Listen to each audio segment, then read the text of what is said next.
रामलीला। मेरा नाम है अखिल और ये है रामलीला।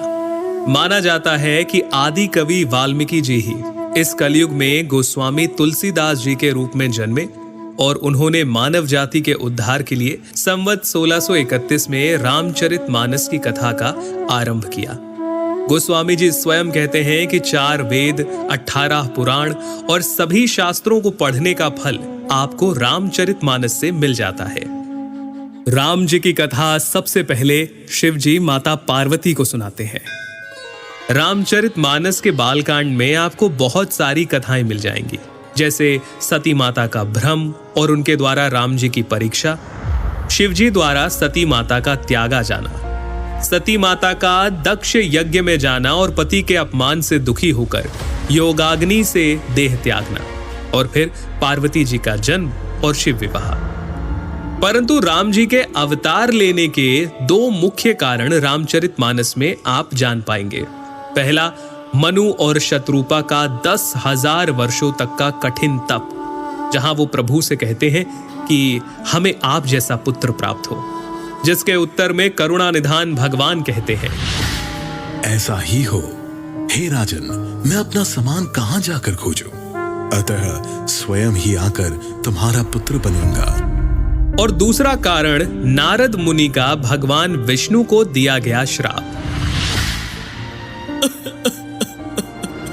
तुमने मुझे ठगा है, अतः अपने किए का फल अवश्य पाओगे।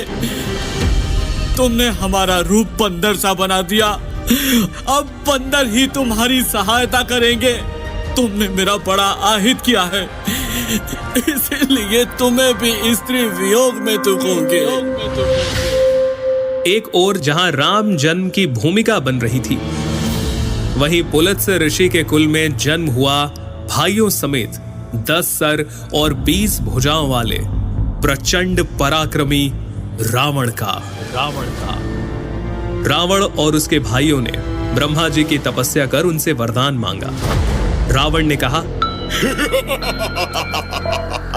हे जगदीश्वर, वानर और मानव, इन 2 जातियों को छोड़कर हम किसी के मारे ना मरे।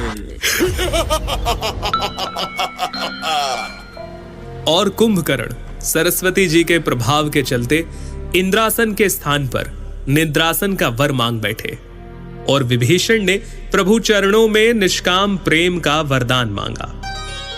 चलिए आगे बढ़ते हैं और आते हैं राजा दशरथ पर, जिन्हें ग्लानि थी कि उन्हें कोई पुत्र नहीं था।